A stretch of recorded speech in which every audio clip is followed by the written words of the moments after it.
Breakfast dinner తర్వాత chest లో light గా పెయిన్ రావడంతో గ్యాస్ట్రిక్ ప్రాబ్లం అనే టాబ్లెట్ తీసుకున్న అది తగ్గకపోగా నిదానంగా ఎక్కువ అవడంతో మధ్యాహ్నం 1:30 గంటలకి ఏఎస్ఐ హాస్పిటల్ కు వెళ్ళగా చెక్ చేసిన డాక్టర్లు గాయత్రికి హార్ట్ అటాక్ వచ్చిందని అందుకు సంబంధించిన టెస్టులన్నీ చేస్తుండగా అవుట్డోర్ షూటింగ్ లో ఉన్న రాజేంద్ర ప్రసాద్ గారికి ఈ విషయం తెలిసి కుప్పకూలిపోయారు. అలా షూటింగ్ ని వదిలేసి కూతుర్ని చూడడానికి హుటాహుటిగా బయలుదేరగా మరోవైపు గాయత్రికి హాస్పిటల్లో యాంజియోప్లాస్టీ ఆపరేషన్ చేసిన 24 గంటల గడిచితే గానీ ఏమీ చెప్పలేమని డాక్టర్లు చెప్పడంతో కుటుంబ సభ్యులందరూ ఏం చేయలేని పరిస్థితిలో పడ్డారు. ఆ ఆపరేషన్ ఫలించగా శనివారం అర్ధరాత్రి 12 గంటలకి గాయత్రికి హార్ట్ అటాక్ రావడంతో తన 38వ ఏటకి ఈ లోకాన్ని వదిలి వెళ్లిపోయింది.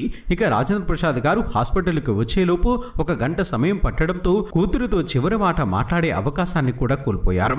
కూతురు మరణంతో అటు మానసికంగా ఇటు దైహికంగా కృంగిపోయిన రాజేంద్ర ప్రసాద్ గారు గాయత్రి గారి బాడీని మౌనంగా అలా చూస్తూ గంటలు అలా ఉండిపోయిన దృశ్యం ఎలాంటి